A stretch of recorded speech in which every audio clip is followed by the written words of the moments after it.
마지막 경고라는 제목으로 같이 말씀을 나누겠습니다. 예레미야는 전체적으로 하나님의 심판에 대한 메시지가 주를 이루고 있습니다. 그러나 30장에서 33장까지 우리가 어제까지 봤던 그 본문에서는 예레미야서에서 독특하게 희망과 회복의 내용을 담고 있고, 그래서 30장에서 33장은 회복의 책으로 불려지게 됩니다. 34장으로 넘어와서는 다시 분위기가 반전이 되고 심판의 메시지가 이어지게 됩니다. 우리 1절 말씀 방금 읽었는데 같이 한번 다시 읽겠습니다. 시작. 바벨론의 느부갓네살 왕과 그의 모든 군대와 그의 통치하에 있는 땅의 모든 나라와 모든 백성이 예루살렘과 그 모든 성읍을 칠 때에 말씀이 여호와께로부터 예레미야에게 임하여 이르시되 아멘. 지금 상황이 어떤 상황입니까? 주변의 모든 나라들과 모든 백성들이 이 예루살렘 성을 공략하고 무너뜨리기 위해서 지금 다 같이 달려들고 있습니다. 7절 말씀에 의하면 다 모든 성읍들이 무너졌어요. 오직 라기스와 아세가만 남았을 뿐입니다. 이 상황에서 하나님께서 예레미야에게 임하셔서 말씀하시는 장면이라는 거죠. 예레미야가 전해야 될 하나님의 말씀은 예루살렘의 멸망과 또 유다의 마지막 왕 시드기야의 운명입니다. 2절의 말씀은 예루살렘의 운명을 담고 있습니다. 우리 2절 말씀 같이 한번 읽겠습니다. 시작. 이스라엘의 하나님 여호와께서 이와 같이 말씀하시니라. 너는 가서 유다의 시드기야 왕에게 아뢰어 이르기를 여호와의 말씀에 보라, 내가 이 성을 바벨론 왕의 손에 넘기리니 그가 이 성을 불살을 것이라. 아멘. 하나님은 시드기야에게 가서 예루살렘을 하나님이 바벨론 왕에게 넘기실 것이라는 것을 이야기하라고 얘기합니다. 예루살렘 성은 견고한 성이지만은 불타 없어지게 될 것이라고 얘기합니다. 결국에 이 말씀을 하시는 이유는 무엇입니까? 예루살렘이 멸망할 것이기 때문에 무모한 저항을 그치라는 말입니다. 아직도 시드기야는 계속해서 저항하려고 합니다. 바벨론 왕과 끝까지 저항하고 싸우려고 합니다. 민족적으로 보면 결사항전의 의지를 가지고 있는 것이기에 아름다워 보일 수 있습니다. 그러나 하나님은 계속해서 말씀하십니다. 너희는 사로잡혀 갈 것이고 너희는 심판을 받아서 완전히 나라가 멸망할 것이라고 수차례 말씀하고 계십니다. 그런데도 불구하고 결사항전의 의지를 가지고 바벨론과 싸우려고 한다는 것은 이제 자기의 고집을 넘어서 아집이고 하나님의 말씀을 순종하지 않으려고 하는 태도입니다. 하나님은 계속해서 말씀하십니다. 네가 애굽과 주변 연합군을 의지하며 어떻게든 바벨론과 싸워보려고 하지만 그렇게 하지 말라는 거예요. 저항을 멈추고 항복하라는 거죠. 결사항전을 하면은 어떻게 됩니까? 바벨론과 치열한 전투가 계속되면서 많은 백성들이 죽어나갑니다. 저항을 하면 할수록 구할 수 있는 생명도 구하지 못하게 된다는 거죠. 하나님은 미리 일찍이 예루살렘의 운명을 예레미야를 통해서 말씀하시며 일찌감치 항복하고 구할 수 있는 생명은 구하라고 말씀하는 것이죠. 항복하면 구할 수 있는 생명이 많다는 것을 이야기합니다. 저항하면 할수록, 네가 마지막 왕권을 지키려고 하면 할수록 백성들의 생명을 잃게 될 뿐이라고 말씀하는 것입니다. 3절은 시드기야의 운명에 대해서 말씀하고 있습니다. 3절 말씀을 보면 어떻게 합니까? 내가 그의 손에서 벗어나지 못할 것이라고 얘기합니다.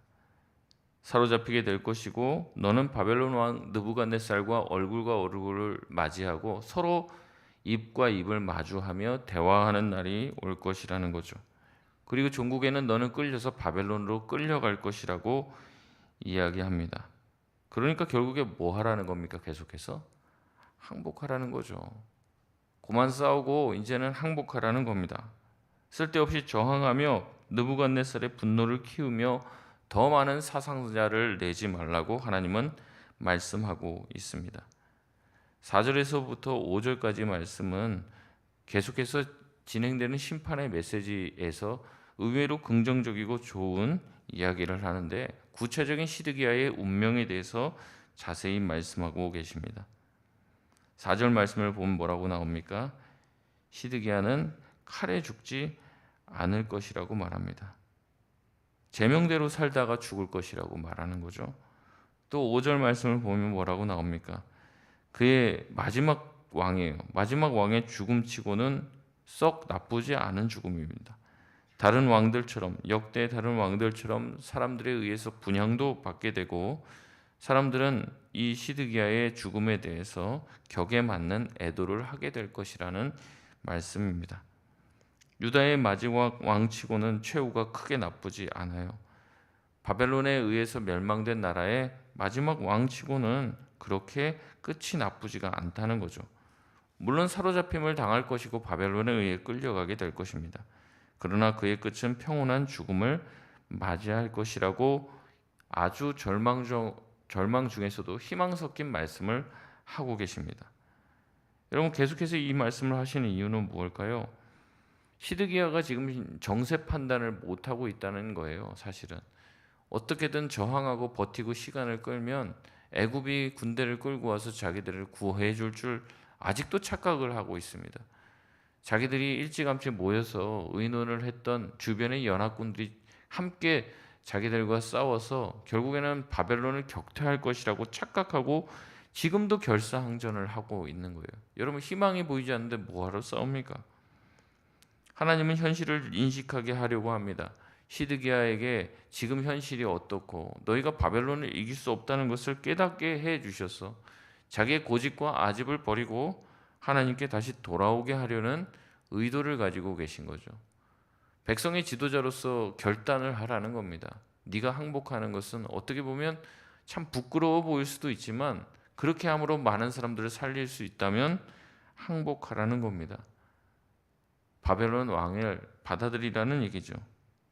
오늘 본문에서 시드기야에게 주어지는 직접적인 명령은 없습니다. 가서 뭐 항복해라, 두 손 두 발 들고 싹싹 빌어라, 뭐 이런 말씀은 전혀 없어요. 근데 그 정황과 환경과 상황을 앞으로 될 일을 이야기하면서 스스로 결정하도록 하십니다. 그럼에도 불구하고 시드기야는 구체적인 반응을 보이지 않아요. 혹시 역사를 아시는 분들은 아시는지 모르겠습니다. 시드기야는요, 끝까지 하나님의 말씀을 듣지 않습니다. 끝까지 아주 그냥 바벨론 왕이 다 모든 것을 멸하고 불태우고 마지막까지 시드기야는 저항을 해요.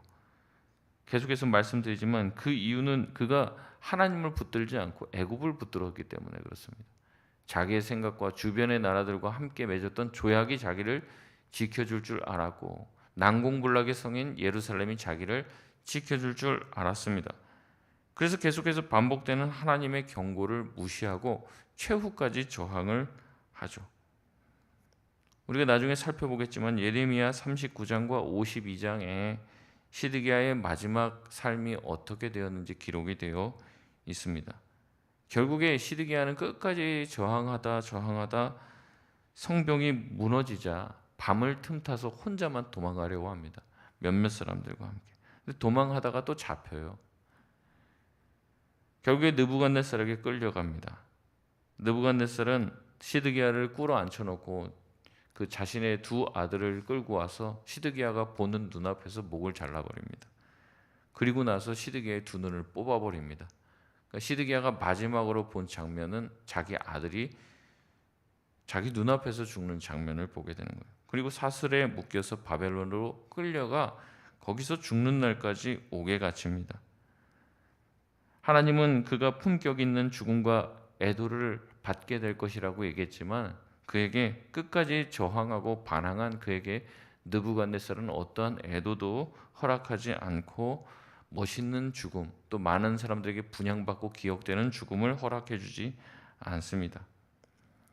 결국 하나님은 시드기야에게 계속해서 피할 길을 내어주시는 거예요. 그가 마지막이라도 그래도 아름답게 인생을 맞이할 수 있도록 길을 터주시는 거예요. 지금 계속해서 말씀하시는 거죠. 너 그러면 안 된다. 지금 정황이 이르기 때문에 네가 빨리 항복하고 그래도 무릎 꿇고 이래야지 바벨론 쪽도 피해가 줄고 이 유다 백성들도 피해가 줄고 그래서 어떻게 되는 거예요? 그나마 느부갓네살이 마지막 왕으로서 이 유다의 시드기야 왕을 조금 세워줄 수 있는 명분이라도 있을 텐데 스스로 그것을 다 이제 말아먹는 거죠. 결국에는 하나님께서 그의 마지막을 평온한 길을 허락해 주시겠다고 말씀하시지만 스스로 그 예언을 걷어차 버리게 됩니다. 하나님은 피할 길을 내어주셨지만 자기의 신념을 끝까지 고집함으로 마치 그것을 믿음인 양 착각하고 나아갔다가 하나님이 마지막 주시려고 하셨던 아름다운 결말까지 얻지 못하게 된 것이죠. 여러분, 결국 신앙이라는 것은 무엇입니까? 내 생각과 내 신념을 끝까지 관철시키는 게 아니에요. 믿습니다 하면서 이렇게 될 줄 믿습니다 막 밀어붙이는 게 아니라는 거죠. 결국에 신앙이라는 것은 하나님의 뜻에 내 뜻을 꺾는 것이고 내 뜻을 하나님 앞에 복속시키는 것입니다. 내가 잘났다고 내 생각이 옳다고 주장하는 것이 아니라 나는 부족하다, 나는 죄인이다, 하나님께서 나에게 지혜를 주시지 않으면 나는 설 수 없다, 주님의 말씀에 순종하게 해주시고 주님의 말씀에 엎드리게 해 주옵소서. 이런 겸손한 태도를 갖는 것이 신앙이라는 거죠. 내 뜻을 하나님 앞에서 꺾는 것 쉽지 않은 것입니다. 하지만 그렇게 하는 것이 신앙인의 삶이라는 거죠. 여러분, 그리스도의 뒤를 따른다는 것은 무엇입니까? 주님이 가셨던 길이 어떤 길입니까? 예수님 또한 자기의 뜻대로 이루어지게 해달라고 기도한 적이 없으십니다. 십자가 앞에서 그 십자가의 길을 걷기 직전에 예수님은 기도하셨습니다.